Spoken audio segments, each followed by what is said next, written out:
Bakunzi b'ibiganiro vya televiziyo Isanganiro ndabaramukije ndabaha n'ikaze mu makuru mu Kirundi twabateguriye n'akabagizwe n'ingingo nkuru zikurikira.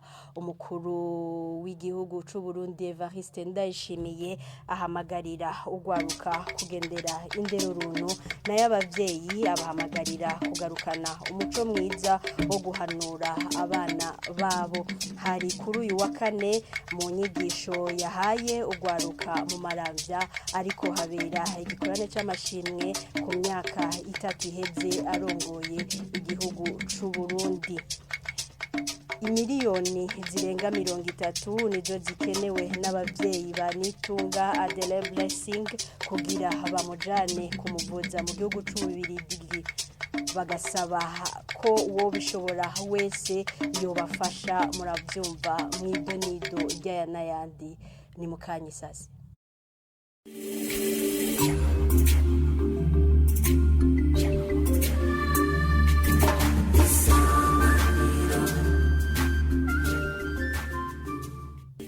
Ndasubiye kubaramutsa. Inkuru imwe ukwayo. Umukuru w'igihugu Evariste Ndayishimiye ahamagarira ugwaruka kugira indero runtu no kwitunganiriza kazoza. Abavyeyi nabo abasaba gusubira ku karanga ko guhanura ugwaruka ha kubahumbisha. Yabishikirije kuri uyu no wa kane mu nyigisho yahaye ugwaruka mu Maramvya ariko habera igikorane c'amashimwe ku myaka 3 irangiye arongoye igihugu c'u Burundi. Muri mwese ndashaka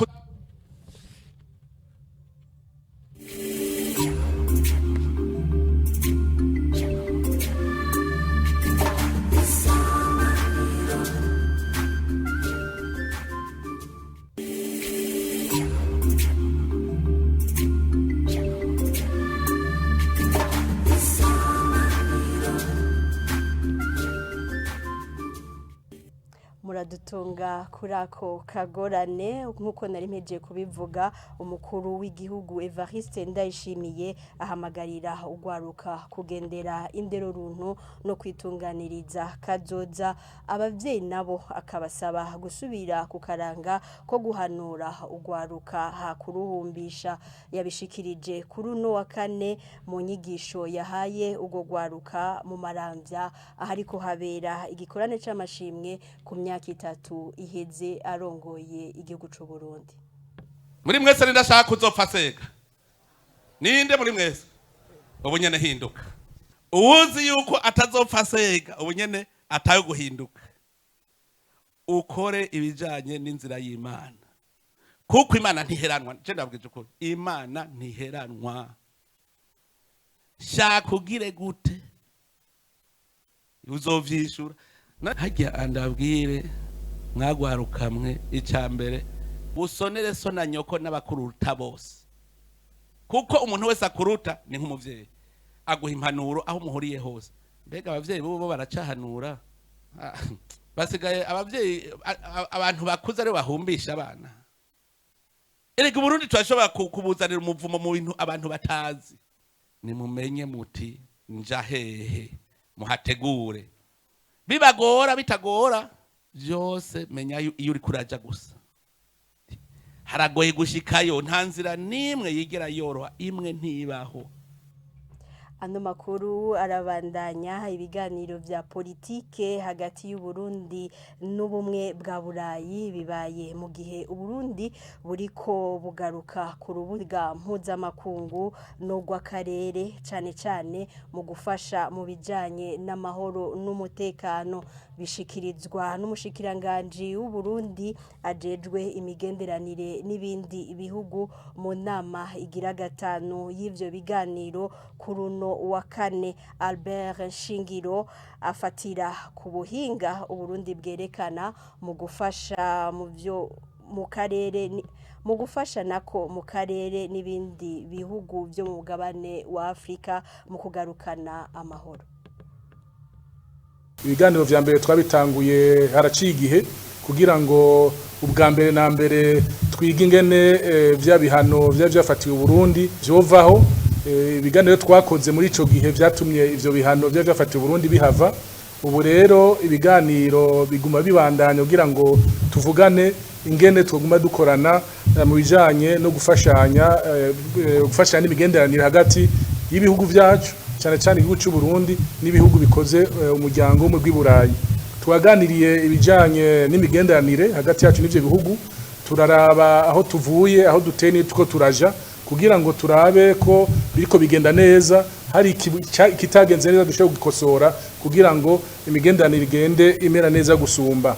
Twavuganira cyane cyane ibijanye n'ubutunzi, ibijanye na imwe twita kuzana abagwiza tunga bakava amahanga mu gihugu cyacu cy'u Burundi kugira tuze turaborohereza kugira ngo baze bakingiwe imitahe yabo ikindi mu gihugu cyacu cy'u Burundi.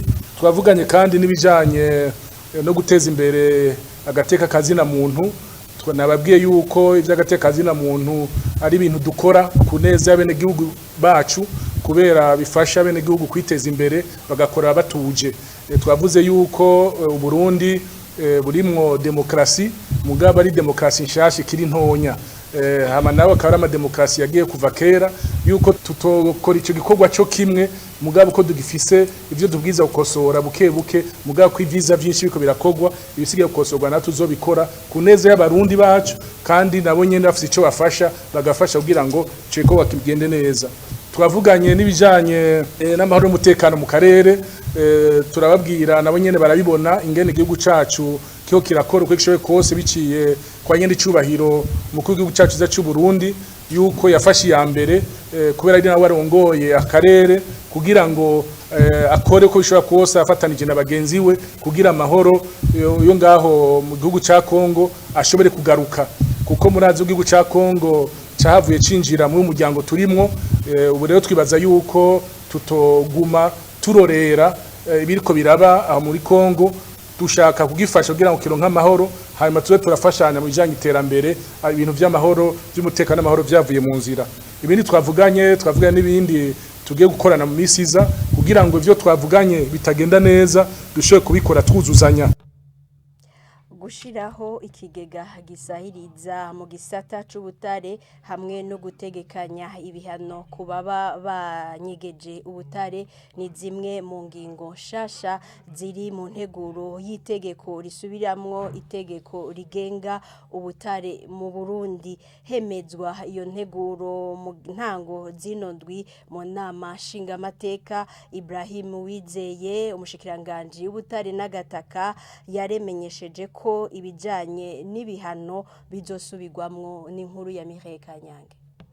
Mu nteguro y'itegeko isubiramwo itegeko rigenga igisata c'ubutare mu Burundi yemejwe n'inama nshingamateka mu ntango zinondwi harimwo ingingo nshasha n'ibindi vyongewemwo 22. Muri ivyo ingingo y'indwi ivuga ko leta yoziragabura umwimbo n'amasosiyete awucukura, na y'ingingo ya 12 ikavuga ko ubutare bugenewe gushorwa hanze bubanza guhingurwa gushika ku rugero ariko rutamenyeshejwe. Ingingo ya 26 nayo y'iyo nteguro y'itegeko ivuga ko leta ibwirizwa kugira uruhara mu bikorwa byose by'ubutare kuva hagirwa ivyigwa gushika ubwo butare bushogwe. Ikindi gishasha c'iyo nteguro y'itegeko n'ingingo y'139 ivuga ko kugira ngo ahagurishirizwa ubutare ico bita comptoir mu rurimi rw'igifaransa hemererwe ngo leta ibwirizwa kuba ifisemwo n'imiburiburi ibice 25% vy'umutahe. Nayo ingingo y'159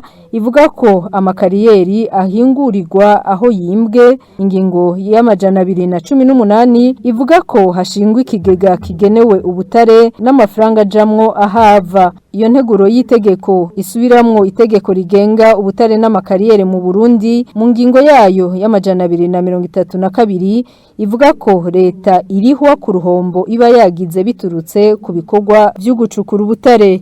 Nayo ingingo y'254 yerekana ko hashigwaho ibihano ku batubahiriza bakanyegeza ubutare. Umushinga amateka Pamphile Marayika akagira amakenga. Article 134 aho amafaranga atekanije ku bantu banyegeje siyama couverture de nouvelles substances minérales d'intérêt économique, aha bashize 50 millions à 100 millions mu gihe kwiteko ryari hariho 200 millions à 500 millions.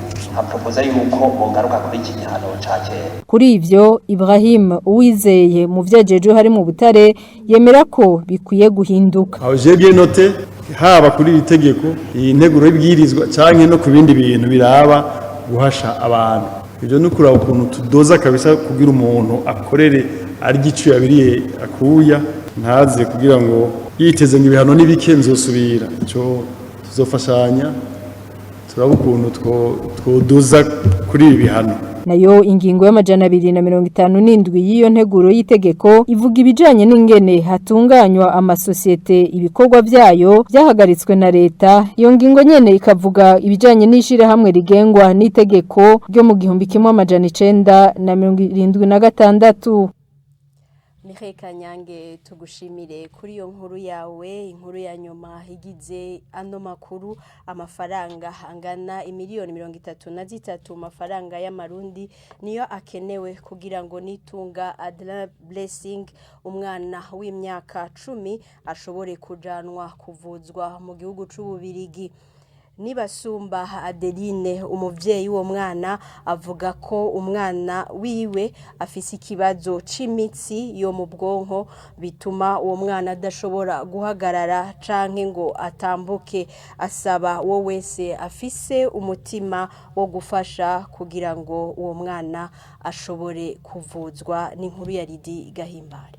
Nitunga Adala Blessing ni umwana w'imyaka 10 ariko gushika ubu ntashobora gutambuka atawumufashe, ntashobora kandi no kwifungurira. Mvyeyi uwo mwana asanzwe avuka mu ntara ya Muyinga avuga ko yatanguye kubona ubugwayi bw'umwana wiwe kuva afise amezi 2. Avuga ko ngo ico gihe yituye ibitaro bikuru by'intara ya Muyinga ariko ntihagira ikivamwo. Natanguye kubona ikibazo afise arakayo gafise amezi 2. Hariho ukuntu agaco kamwakiye mu maso.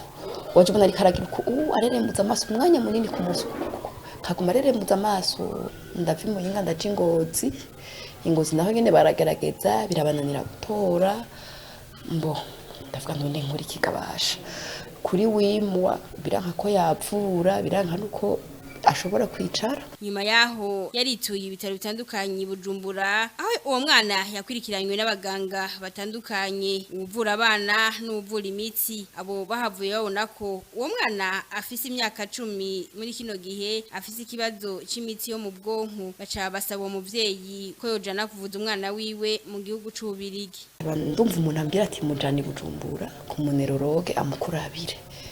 Imbere kunja ku munerologe manza guca ku mupediatre. Pediatre aramwakira aravuga ati uyu mwana ashobora kuba afise ikibazo mu bwonko. Ndagenda ku munerologe rero acaramwakira umwana aramuvura aramuha umuti indwi akaronka gahengo yindi ndwi bikaba vyanse ku myaka 7 bica biranka ko atambuka gose. Niho rero abaganga babeko barakorakorana nyene bamuraba. Hariho mu pediatre yo kumuraba yitwa biva hagumye n'uwitwa Pio baragerageza na Dr Remy baragerageza bashavuga batuye umwana kweri irifo yuko mu mujana hanze muri centre ya neurology ikomeye. Umwana byiza mwo mujana mu Bubirigi.